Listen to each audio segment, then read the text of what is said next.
Sint Maarten herinstalleert de commissie onafhankelijkheid. Dat is begin deze week gebeurd tijdens een openbare vergadering. Daar is een commissie opgericht om een roadmap op te stellen voor het organiseren van een referendum over onafhankelijkheid.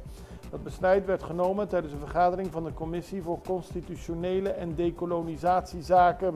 Er zijn nieuwe leden benoemd in de commissie die eerdere werkzaamheden van de vorige commissie moet herzien en daarover moet rapporteren. De commissieleden zijn Sarah Westcott-Williams van de DP, Raynon Peterson van de PFP, Daimer Labega van de DP en Shamira Roseberg van de URSM. De beslissing om de commissie opnieuw in te stellen kwam voort uit een brief die het parlement op 13 januari 2025 ontving van de One Sint Maarten Association.